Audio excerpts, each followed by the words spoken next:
want to thank the Loft Literary Center also for creating the Loft Mentor Series and shepherding it over so many years. Particular thanks to Vanessa Ramos for her excellent work this past year.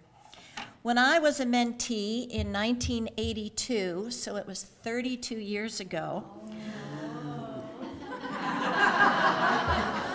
I was new to the Twin Cities, a young mother with 2 small children and no literary community.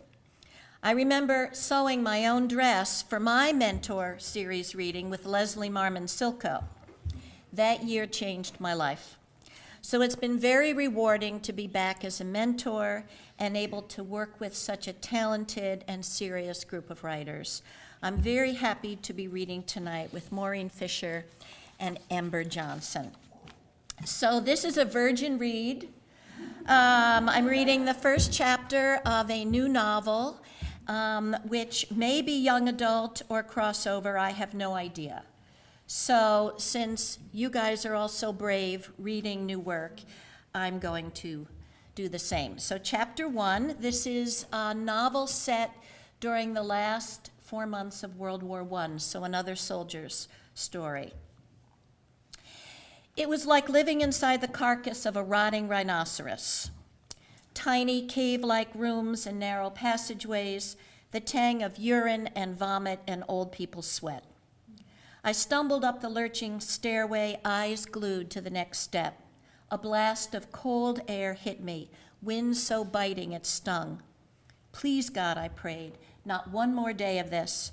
I'm not a churchgoer or even a God person, but I was desperate. Up, down, the deck spun and rocked, keeping time with the spasms in my stomach. Much as I hated leaving America, I would have given anything for a sighting of the English coast. I cursed my mother for the 100th time for getting us into this. We'd been sick for almost a week, the fiercest crossing in months, the sailors said.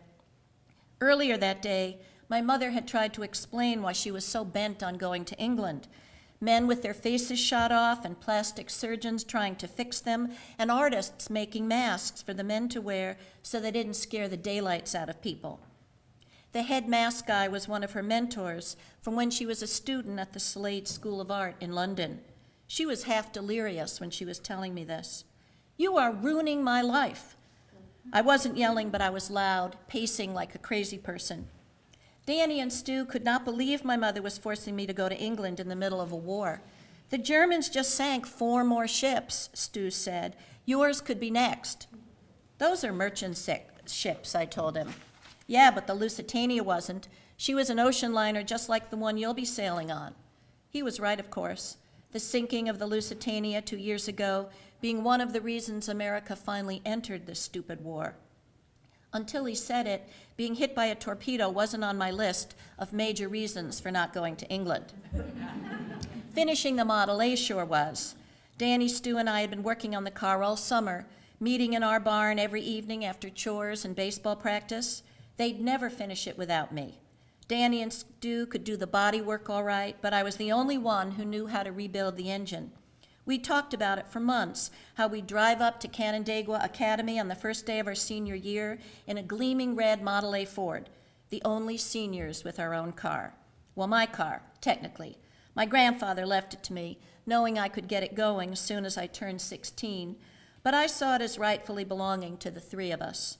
Even if I got back by the start of school, which was unlikely given my mother's newfound fixation on men the war had turned into gargoyles, we'd be on the school bus again for sure, and that would be a monumental source of humiliation. If I got back. My mother couldn't even tell me when we'd be returning. "When the war ends?" I asked. "When Dad returns? When you're done playing Florence Nightingale for a bunch of wounded soldiers?" "I'm an artist, not a nurse," she said weakly. "I'll be making masks for men who have no faces left." I shook my head. Masks. Who was she kidding? Why couldn't she just be like other mothers? "Who does that?" I cried out. "Who leaves his team 1 week before championships? Who hands the farm his father has left in his care over to Wayne Evans and his idiot son Bill? How am I going to get into Cornell if I fall behind in chemistry?" so maybe getting into the College of Veterinary Medicine wasn't at the top of my list. But I figured it would matter to her. Everyone, including me, assumed I'd become a vet like my father. I like taking care of animals, and I'm good at it. Danny and Stu say I have to be the best at everything, which isn't true. You'd have to be pretty arrogant to think that. Do your best at what you're good at, Will, my father always says, and I think it's a good thing to aspire to. Danny's father's adult, plus an alcoholic, and Stu's never come to a single game, even though his son is the best pitcher in the county, maybe even the state. My father never misses a game. He doesn't treat me like an idiot either for being young. I was 12 when I helped with my first calving, 13 when I watched him spay a cat, and 14 when I saw him operate on a dog's shattered bone. After he enlisted, he asked me to take care of the farm and the animals, which I was doing just fine until my mother up and hauled us off to England. The deck hummed as sailors assembled for drill duty. And what about Ruth, who was maybe at the top of my list of reasons for not going to England? I kicked the side of the boat.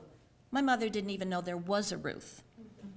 I focused my attention on a small, star-shaped nut in the railing, a star like the inky blue one in the center of Ruth's eyes as she gazed up at me on my last night home. Without thinking, my lips were on hers and I was pressing her against me. Like butter melting, that's how it felt.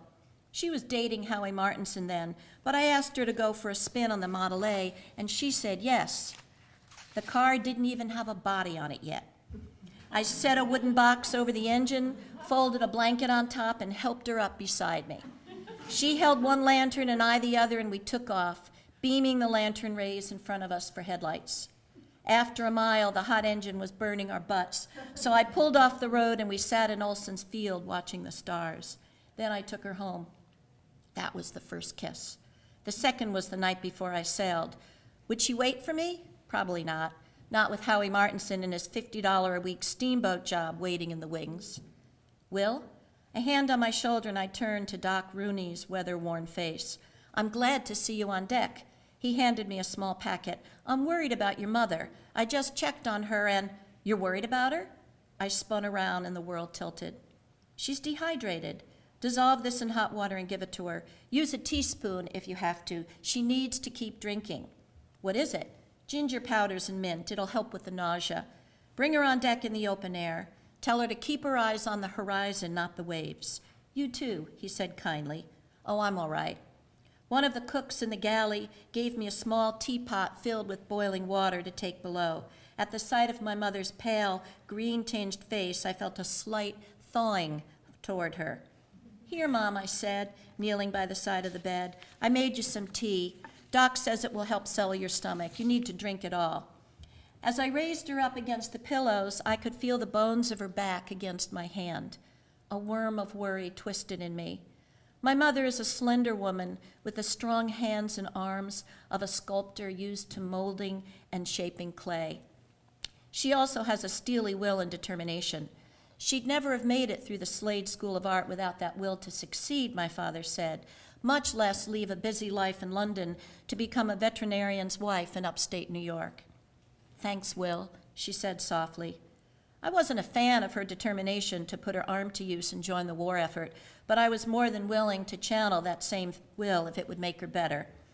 Doc wants you in the fresh air, Mom, so I'm taking you up on deck after you drink this. Oh, I don't think I can walk, she said. Sure you can. I'll help you. 3 days later, I bounded up the steps at dawn onto a deck, moving with sailors, soldiers, and passengers. Liverpool, a man shouted. I pushed my way to the railing. Lights flickered like fireflies through the fog. It was the first time I'd seen lights that didn't belong to our ship or another ship in the convoy. Only a few lights at first and then more, and soon I could see mounded shapes, buildings or cliffs maybe, and more lights. The black nose of a tug appeared out of the mist, and not long after we were surrounded by a dozen tugs and submarine chasers. I gripped the railing and focused on the white lines of a lighthouse on the point. My mother came up alongside me. She was still pale with dark shadows beneath both eyes, but the vomiting had stopped and she'd been up and about since yesterday. Soon buildings and docks came into focus, lines of rigging on ships, stick figures moving on shore. The noise and smell of bodies enclosed me like a vice. I'm a pretty normal person who basically likes humanity, but it had got so my skin crawled each time people pushed and shoved around me. The biggest crowd I'd ever been in the middle of was at our high school football games. Our farmhouse is surrounded by fields, with the nearest neighbor 80 acres or more away.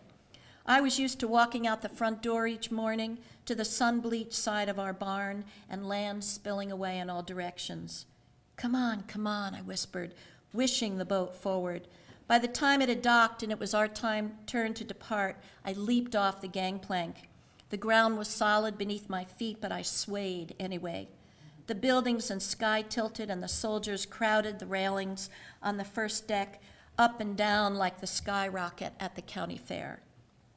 We joined a string of people heading for the train station. My mother didn't protest when I took her suitcase from her.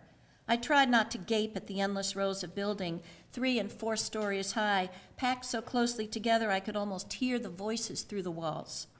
Not a blade of grass anywhere. And the noise, horns blasting, engines rumbling and backfiring, people shouting, horses clopping on cobblestones. How did people live like this? 30 minutes later, we were on the platform with our luggage waiting for the train. The ground had steadied, finally. I walked over to the canteen and bought us each a yellow bun, using the English money we'd gotten on the ship. As I rounded the corner of the canteen, I smelled it. Salt and rust and iron. Geesh, the bun stuck in my throat.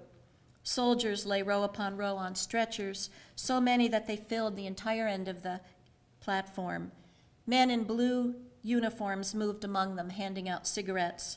I coughed, wishing for water. Blood doesn't usually bother me, being a vet's son, but it was sobering. Some men were moaning, and one, I don't know who, was wailing, high-pitched and pitiful like a wounded dog. At first glance, they looked like old men, gray as ghosts, skin glistening with sweat, bodies so thin you could track the bones beneath. The longer I stood there, though, I could see they weren't much older than me. Brown and red silk bandages, clothing caked with mud, something else, sweet and rotting, that made me gag. Gas gangrene. I'd seen it only once in a horse my father had treated, but the odor was unforgettable. Hearing the train, I hurried back toward my mother. 3 soldiers were arguing with the conductor. One had bandages wrapped around his head and most of his face. There were holes for his eyes and an open slit where his mouth must be. No opening at all for the nose. The other 2 soldiers were propping him up. The conductor was telling them to wait for the ambulance train, but they wanted to board with us. My mother waved me aboard. We found an empty compartment and sat down. An old man carrying a brown rucksack entered and sat across from us. I was thinking we were going to have the rest of the compartment to ourselves when the door opened and the 3 soldiers came in. The old man moved next to my mother and me, giving the soldiers the other seat. They guided the wounded man to the spot nearest the window. My mother made her sympathy clucking sound when she saw his bandaged face. He moaned as the train lurched out of the station. The other 2 didn't seem that concerned about him. One took out a pack of cigarettes and asked my mother if she minded if he lit it. He had red hair and freckles and looked only a few years older than me. My mother shook her head no, though I feared the smell would make her sick again. The other soldier was a lot older and had a face like a walrus. He was not happy about being there and made a big deal out of turning the pages of his newspaper. The Red Cross train takes twice as long to get to London, said the red-haired soldier, as if he needed to explain why they were there. Why's that? Said my mother. It goes a lot slower, said the old man, so as not to jar the injured. He nodded toward the wounded man whose body was being jostled by the moving train. Where are you taking him? Asked my mother. The injured soldier made no sign that he'd heard her. The red-haired one was more than willing to talk. Queen's Hospital in Sidcup, ma'am. They've got the best facial surgeon in the medical service there. Harold Gillies, my mother said with a nod. I know of him. What happened to your friend? Oh, he's not our friend, ma'am. We're just taking him to the hospital. He was hit by a shell in northern France, smashed his face to pieces. Why isn't he with the others? I said. The men back on the train platform. Walrus Face lowered his newspaper and looked at me. Because this train is faster. The corporal's girl is an actress, the red-headed one said, nodding toward his friend. It's opening night. Walrus Face glared at him.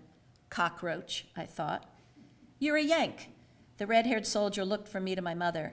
Yes, my mother said, Will is my son. The young soldier nodded in a friendly way while the other returned to his newspaper. His father's at the front. What unit's he in? Battery A, 51st Brigade, 26th Division, I said. He's a veterinary officer in the field artillery, a sergeant. He takes care of the horses, my mother said. He'd be better off in a vet field hospital, said Walrus Face. He flicked his newspaper to straighten it. Hell of a lot safer than the artillery. My mother bit her lip and I felt like whacking him. He'd hit a bullseye, though. First, my father had enlisted rather than waiting to be drafted, which was really dumb since he was over 40 and might have missed the war altogether. Then he picked the artillery instead of a field hospital, away from the front.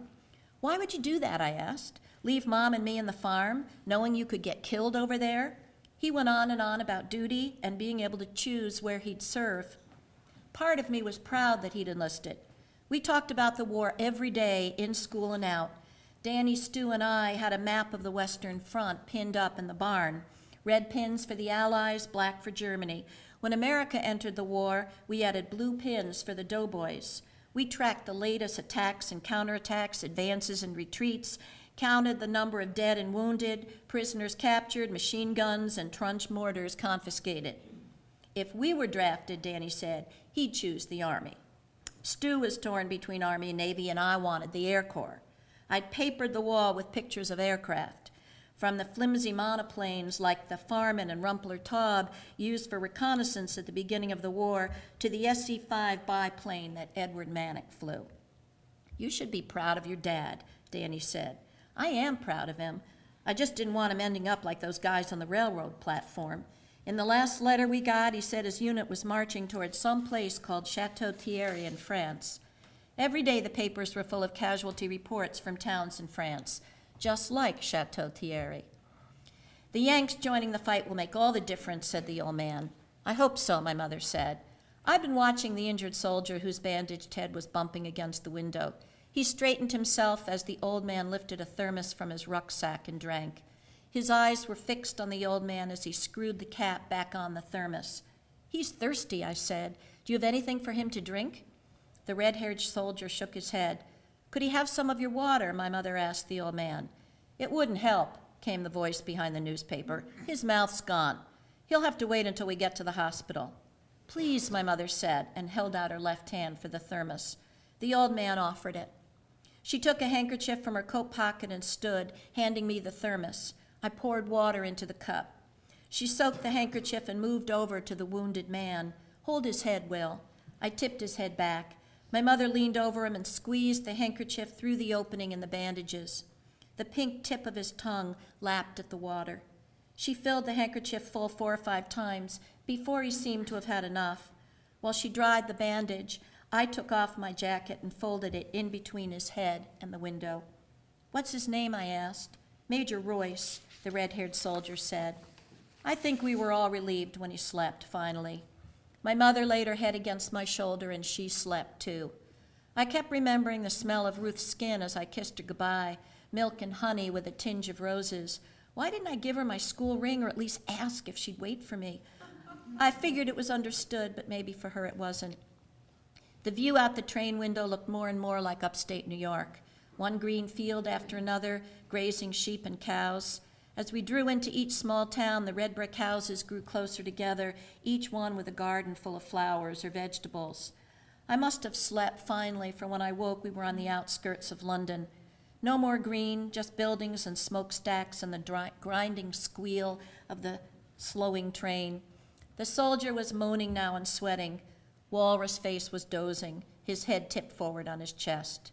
What did he look like beneath the bandages, I wondered. I had an overpowering curiosity to see it. I'm not weird. I don't get off on the sight of blood or cut up dead animals for fun like Jimmy Elliott. It's hard seeing an animal or a person hurt or broken. I just like taking things apart and putting them back together, fixing things, knowing how they work. I was with my father the day he got called to the Anderson farm when Ole Larson caught his arm in the threshing machine. That was about the worst thing I'd ever seen done to a human body, the arm severed just above the elbow. At first sight of the exposed flesh and bone, blood pumping, I started to upchuck, but my father was barking orders at me, so I swallowed it and did what he said. Held what was left of the arm up in the air while my father wrapped the end in bandages, then kept the pressure on while he and Mr. Anderson lifted Ole into the truck. "What did you say about me getting a job at the hospital?" I asked my mother. If I had to miss part of my senior year, I couldn't think of anything better than working in an army hospital. She turned to me, her eyes shiny. "Captain Wood said we might be able to get you in as an orderly." "Derwent Wood?" asked the old man. "Yes, do you know him?" my mother asked. "He's running that Tin Noses shop at 3rd London. I read about it in the Lancet." "Tin Noses shop?" I asked. He leaned forward and lowered his voice. "It's where they're making masks for the poor devils they can't fix with surgery." He looked closely at me. "You have to enlist to be an orderly, son. Most of them are too old to fight, old as me, some of them, or they have medical problems and are not considered fit for the front." "Oh, I wouldn't want him to enlist," my mother said. "No way round it, ma'am, not if he wants to be an orderly." "What does an orderly do?" I asked. "Is it like being a nurse?" "You have to be trained to be a nurse," Walrus Face said. "An orderly is more likely to be cleaning windows and washing floors than treating a man's wounds." "One of the privates in my company was an orderly," the red-haired soldier said. "He said it was all hands on deck when a convoy of wounded came in." "That's the exception rather than the rule, Private." Walrus Face sat up and looked at me. His nose wrinkled like I was giving off a really bad smell. "You have to wear a uniform, follow orders, sleep in a barracks. It's hard work, not like you're used to in the States." "Will," my mother said, her voice rising, "maybe there's another job you can get. I don't want you living in a barracks with enlisted men." "How old do you have to be?" I asked, keeping my eyes steady on him. 18, the red-haired soldier said. "You can get around that, though. Did you bring any papers with you, to prove your age?" I shook my head. My mother laid her hand on my arm. "Will, I don't think—" "Well, then just say you're 18. "Who's to know?" the young soldier said. "They'll know," Walrus Face said. "Rub some charcoal on your face to look like you've been shaving longer." The old man turned to my mother. "Being an orderly will make a man of him." I glanced at the wounded soldier. His head was still cradled on my jacket, but he was awake, blue eyes gazing at me through the holes cut in the white gauze covering his face. The right edge of the eye opening was unraveling, and white threads fell across the eye and into his eyelashes. "What did the war make of you?" I wondered. "Next stop, Charing Cross," the conductor cried out. "That's us," my mother said. The train braked suddenly, and the young soldier pitched forward and then back, his head thudding against the seat. I hauled our suitcases from the overhead rack and was carried with my mother into the wave of people moving down the aisle and onto the London platform. Thank you.